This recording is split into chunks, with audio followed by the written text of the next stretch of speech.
Welcome back to the Next Level Athletes podcast. This is going to be the first ever Q&A podcast that we've done. We get thousands of messages every single day from you guys asking questions about what should I be eating before games? When should I be eating it? Hey, I'm 150 pounds. How much protein do I need? And it's really hard for us to get to all of them. So we're hoping that this is going to help you guys out. We put out an Instagram story, had a bunch of replies, and we're going to cover a lot of questions today. So buckle in and let's do this. Okay. Question number one is sugar bad for me? It's kind of a loaded question, but my short response is no. Sugar is not bad for you. Now, there's different levels to sugar. There's sugar in Twinkies and Ho-Hos, and then there's sugar in apples, okay? Sugar is also known as carbohydrates. There are great forms of carbohydrates, and then there's not so great forms of carbohydrates. If I were you, 80% of your sugars should come from natural sources. Whole grains, potatoes, vegetables, fruits, anything like that. The other 20% can come from the more processed sugars that you're thinking about. So the cakes and the cookies and sometimes even the soda, it's not going to kill you. It's not going to hurt you. It just needs to be consumed in moderation. And ideally, especially if you're an athlete, around the times where your body needs it most. So right after a workout, when your body is depleted of its energy sources, eating a candy bar right after then could be the best time to actually eat that candy bar because your body's just going to suck it up into its energy stores. Hopefully that makes sense to you guys. Question number 2, are protein bars a good source of protein? Short answer is yes. It depends on the protein bar as well. I saw this video on Instagram the other day of a college athlete saying like he ate 5 or 6 protein bars a day. That's when I'd come in and say, hey dude, like you don't need that much a day. I'm always going to say prioritize real protein, prioritize animal meat, prioritize eggs and all the natural sources of protein before you ever grab a protein bar.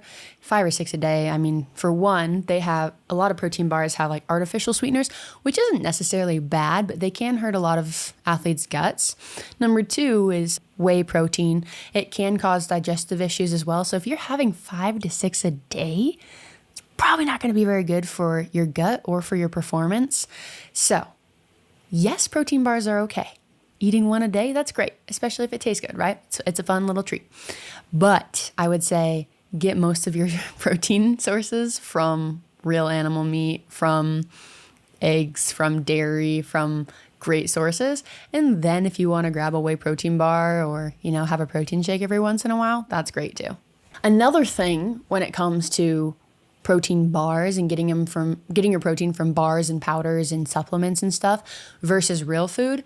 Real food has a lot of little micronutrients in it that is amazing for your body, especially as an athlete. You are taxing your body you're pushing it to the edge every single day.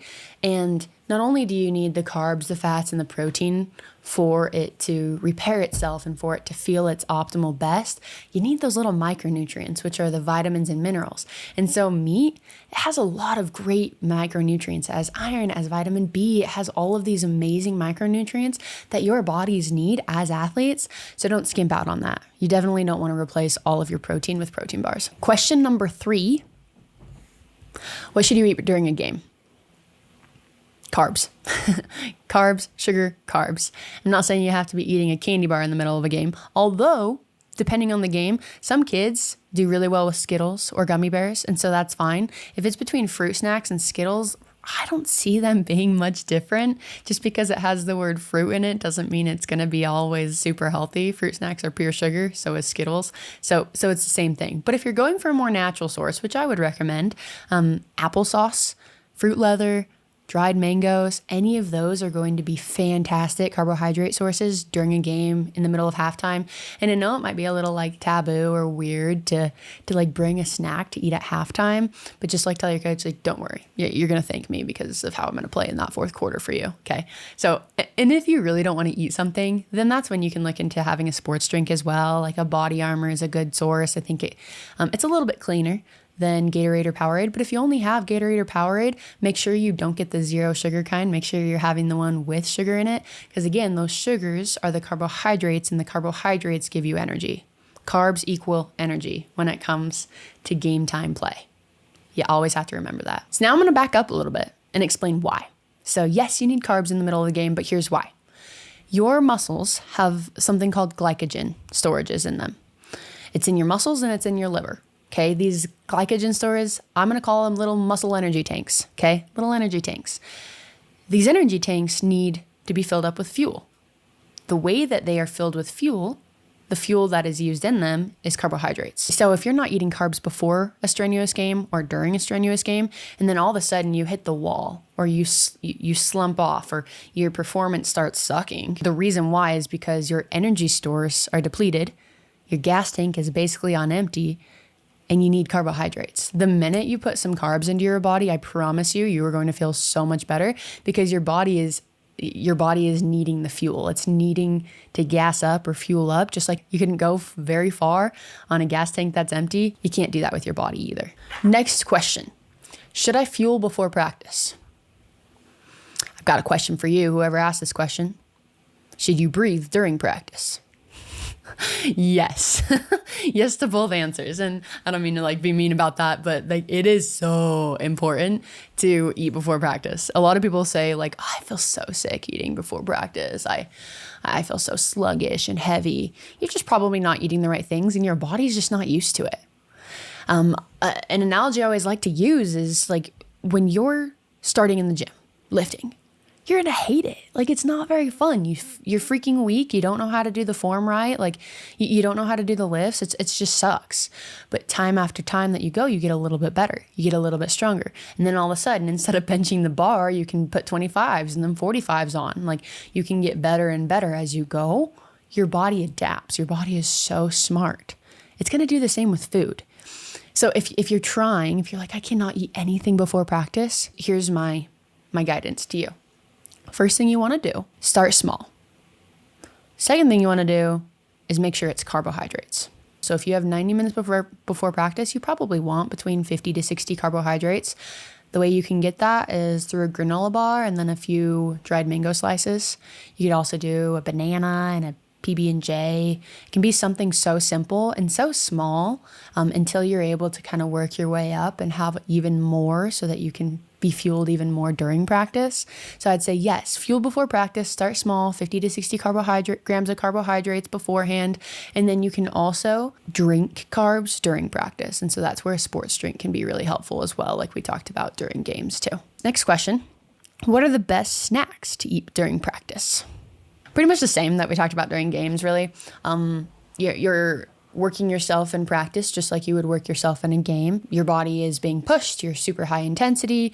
I mean, if you're in a walkthrough practice, you might not need a super amount of carbs. But if you have like an intense practice, let's take football season, for instance, and you're going and like sweating bullets, just burning a ton of energy, full pads, you absolutely need to eat during practice. And you might be thinking like, well, I've never done that in the past, or I've never seen people do it.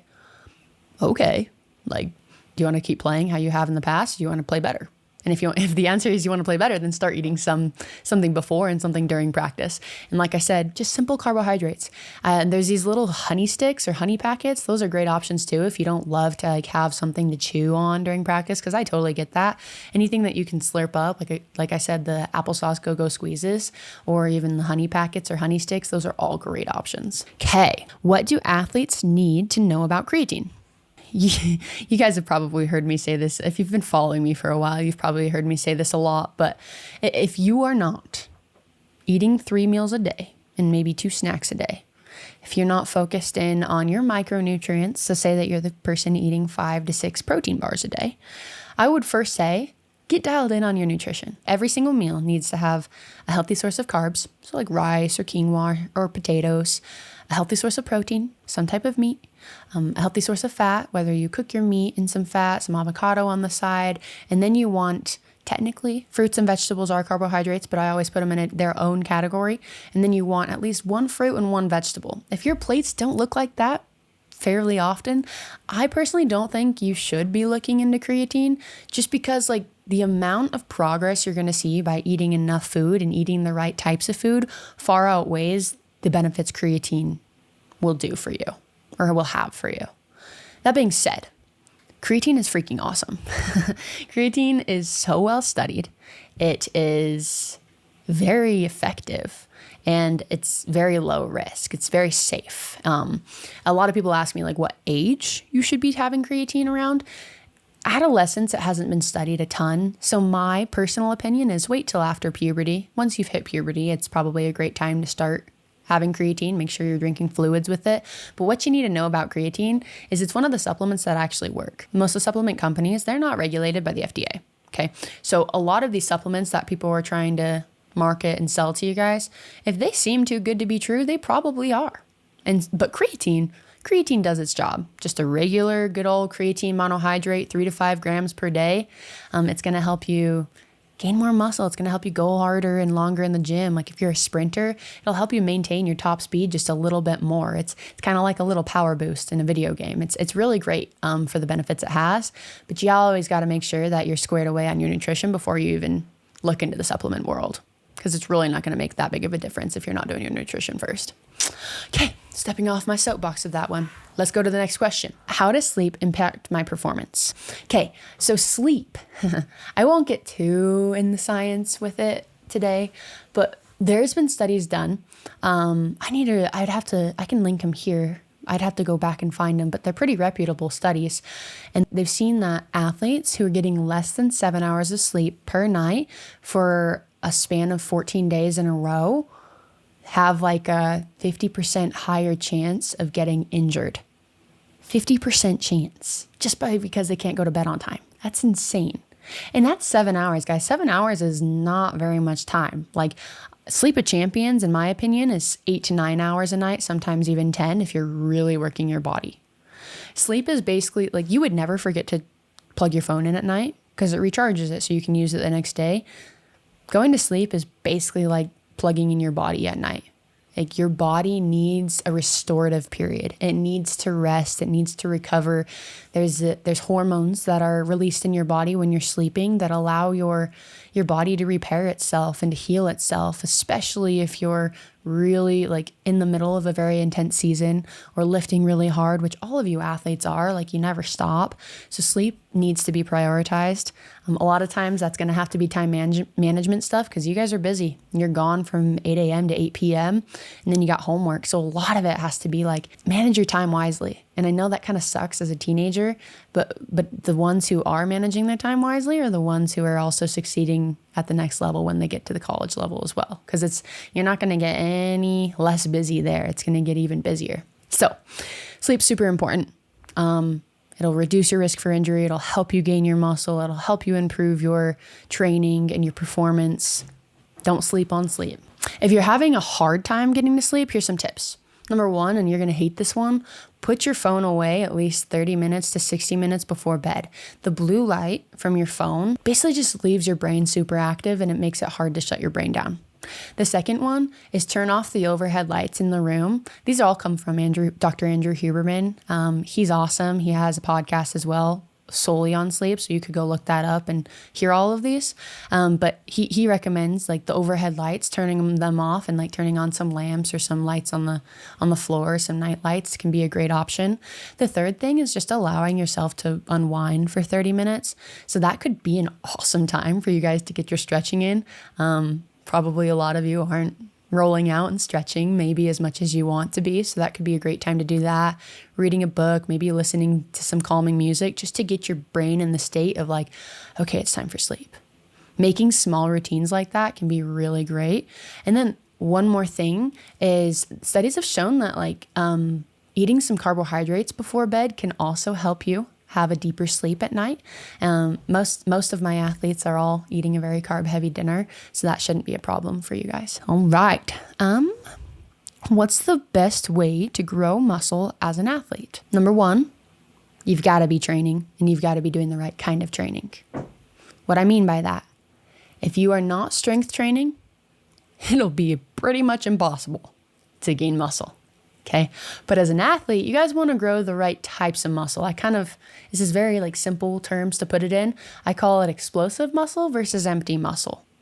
All the bodybuilders out there, they're freaking jacked. Doesn't mean it will necessarily convert to them being able to go and, up against a linebacker The linebacker, he's also jacked, but he's got explosive muscle. He has power. He's trained his muscles to be like that, where the bodybuilders just care about having big muscles. You athletes need to care about, having decent sized muscles, but also converting it into power and force. And so you have to get on a really good training program to do that. One that focuses on hypertrophy work, plyometrics, speed, all of those things, so that you're gaining the right type of muscle. So number 1 is have the right training. Number 2, you got to eat the right foods, specifically protein. A lot of people don't even know how much protein they need to be having. Here's what you could do. Take your weight, convert it into kilograms. So your weight, say it's 160, divide that by 2.2. That gives you your weight in kilograms. And then you need, if you're trying to gain muscle, you're probably wanting to like multiply it by 1.7, even 1.8. So take that weight you have in kilograms and multiply it by 1.7 or 1.8. And that should tell you about the amount of protein that you need every single day.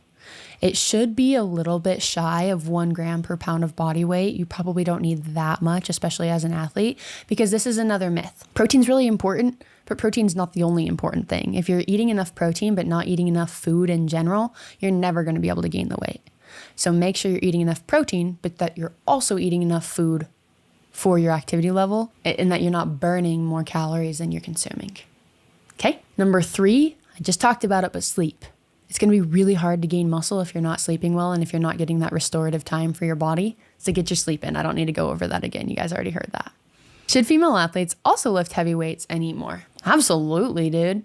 Like female athletes, it's really hard, I should just say, to get bulky. It's possible to get bulky. But I hear a lot of athletes, especially females, say like, I don't want to gain too much muscle. I don't want to get bulky. Man, there's a bunch of 22-year-old guys out there trying to get bulky and doing everything possible to get bulky, and it is very hard for them to bulk up. So I promise you, as a 17-year-old girl, it's going to be a little bit hard for you to get bulky. Not impossible. If you really wanted to make it happen, it could. However, lifting heavy weights with your trainer, make sure like you're not doing anything crazy or getting hurt or anything. Don't be afraid of the heavy weights. It's freaking bad, to move around heavy weights, and it's going to help you perform really well if you're moving them in the right way.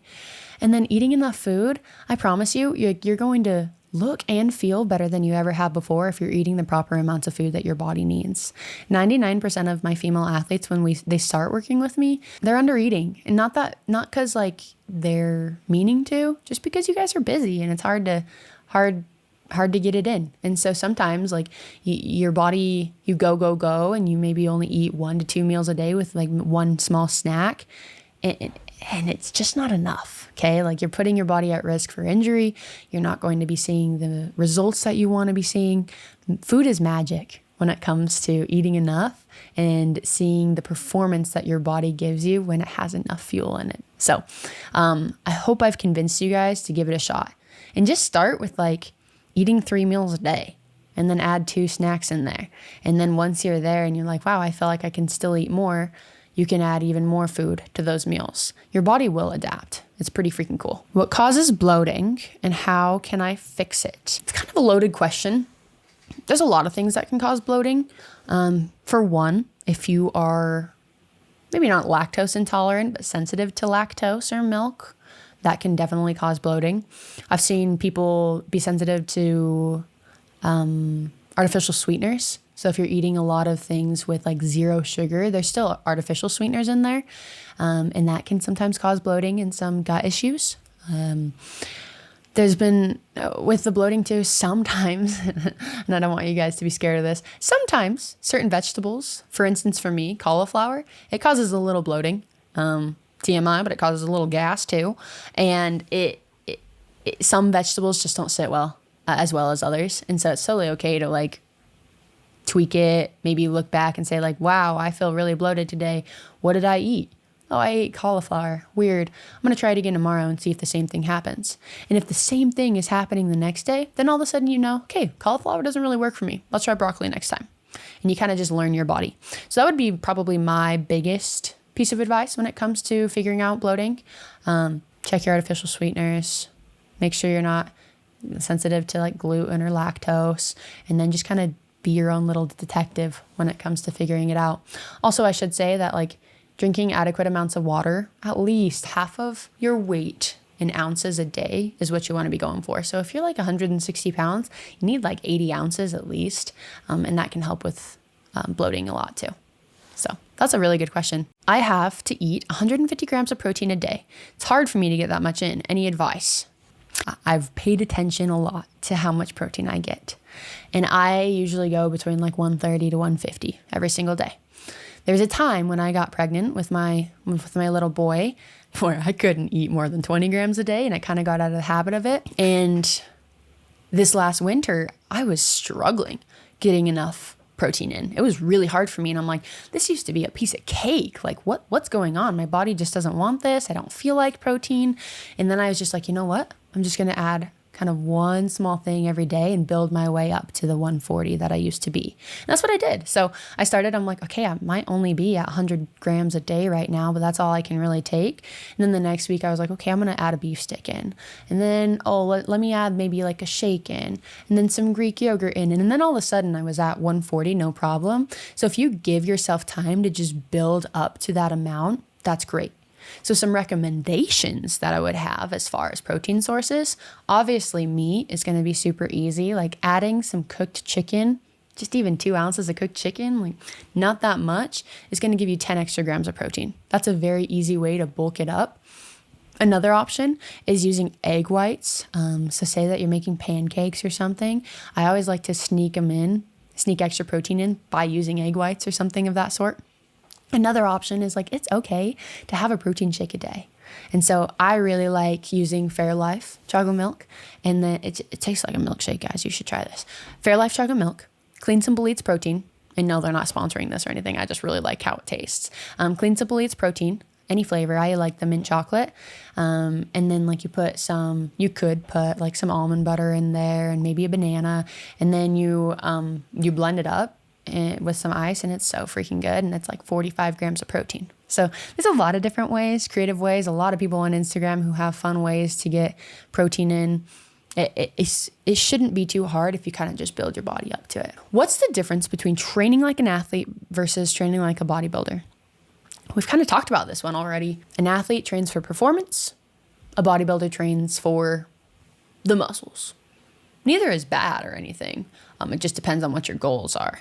If you are an athlete, if you're a basketball player, football player, volleyball player, soccer, whatever that might be, you need to be explosive. Yes, you need to be strong, but you also need to be fast. If you're not fast, then you probably won't get recruited to go anywhere. You need to have power. So mass times force equals power. So if you can move heavy objects, and if you're super strong and have a decent amount of muscle, and then you can go do that quickly, that's going to give you power. And so when I had the opportunity to coach at this facility called Hansen Athletics, when I was coaching under, his name's Coach Darren Hansen, he's super good at what he does. He was always coaching these kids to move the weight as fast as possible. So not necessarily like if you're moving a weight slow, it's not going to help you, but you need to be able to move the weight fast. So for instance, if you're squatting down, you don't have to squat down fast because that could get you hurt, but you squat down and then you explode up. Same thing with the bench press. You come down a little slower and then you explode up. You want to be explosive. You want to train your muscles to be explosive. And so if you're not moving your muscles pretty fast in the gym at times, it's going to be really hard to have them move pretty fast on the field, even if they're big. So that the biggest difference is bodybuilders are purely training to get big. Athletes are training for muscle mass and for power. All right. How do I time my meals around school and training? Well, let me go back one more. I have people asking me like, oh, can you write me a training program? I need one. I don't know. Like, this is just a shameless plug right here. Like, I'm not with them anymore, but Hansen Athletics, specifically Coach Hansen, Darren Hansen, very good at what he does. He coaches remote. If you need to coach, go to him. I don't work in this side of things anymore with the training. I'm purely with the nutrition. And so it'd be really beneficial to go find someone like him, or even him if you want to get a really good trainer who's remote and gives you an app and allows coaching around that too. Okay. Worth the time. How do I time my meals around school and training? This can be tricky. I get it. This is sometimes a big challenge for kids and for even adults at times who aren't even training. They just have work. When it comes to timing them, you just got to plan ahead. So some few tips. I actually talked to my coaching cohort yesterday about this. 2 tips that we talked about. Number 1 is you can stock your snacks. And so what I mean by that is think of a time, like if you need your afternoon snack before a game or before practice, what time are you going to usually be eating that? What are you going to have with you when you usually are going to be eating that? Are you going to have your backpack, your gym bag? You're going to be at your gym locker around that time, or your school locker, maybe your car, and then pick a couple carb heavy snacks like we talked about earlier in this episode. And you can literally buy the whole box and put it in there. And so boom, like you never have to think about it. Like you know that, oh, in my gym locker, I have a snack. I'm going to eat that before practice. Boom. Okay. Taken care of. Another thing is prepping your breakfast ahead of time. And this is kind of lame to some people of like, I don't want to do this. I don't want to take the time. And then I say, okay, just be like any normal average Joe and don't get good results. It's kind of harsh, but kind of true too. You got to prep ahead of time. And so for breakfast, like all these kids are saying, I just don't have time. I sleep in. I just wake up. I just can't grab my breakfast. I'm like, take 15 minutes on a Saturday and get a plastic cup with the lid on it. Throw some Greek yogurt in there, some berries in there, maybe a little protein powder and mix it up. And then a bunch of granola and maybe some honey and nuts. And you got your breakfast. Like do 5 of those. And if you don't have time to roll out of bed, grab that and eat that in the car on the way to school, then I'm sorry. Like I don't know how to help you. Okay. That's one thing I would do. You could do the same thing with lunches, same thing with dinners, just make it work. But I would start with like just 2 things that you want to get better at. And just plan ahead. If you leave it to chance, it's going to be nearly impossible to ever hit your goals. Next question is, what should my nutrition look like when I'm injured? There is a lot of BMR calculators online. Let me just give you a little rundown on what BMR means. Basal metabolic rate means the calories you burn when you're literally sitting there doing nothing. So if I sat here like this all day long, my body would still burn calories. My BMR is right around 1,400, maybe 1,500, which means my body sitting here all day long, just on my butt, staring at a blank wall, is going to burn 1,400 calories. My heart takes calories to pump. My brain takes calories to function. My eyes take calories to blink. And then on top of that, whether you're walking around or doing PT, or if you're not injured and you're just practicing and training like normal, on top of your BMR, you also burn calories at practices and just in general throughout the day. So when you're injured, number 1, it depends on what injury. If you're injured and are just sitting around all day, ACL tear, and you can't get around, you're probably going to want to be eating a little bit above your BMR because your body needs extra calories. I would say 500 calories, 400 to 500 calories above your BMR, because your body needs extra calories to repair this injury that it's fighting against and trying to heal. If you're kind of on the tail end of an injury and going to PT and stuff like that, I would say, it's hard to say, but I would say at least 600 to 1,000 calories above your BMR is what you could shoot for. And then if you're gaining weight or if you're losing weight, then you just kind of play around with it and add calories where needed or take away calories where it's needed. Ultimately, just lock in on the performance plates that I mentioned earlier, like eating 3 meals a day with a healthy source of carbs, healthy source of fats, healthy source of protein, and then a fruit and a vegetable, and then a couple snacks a day. You're not going to go wrong at all. You'll use it. That's a great question.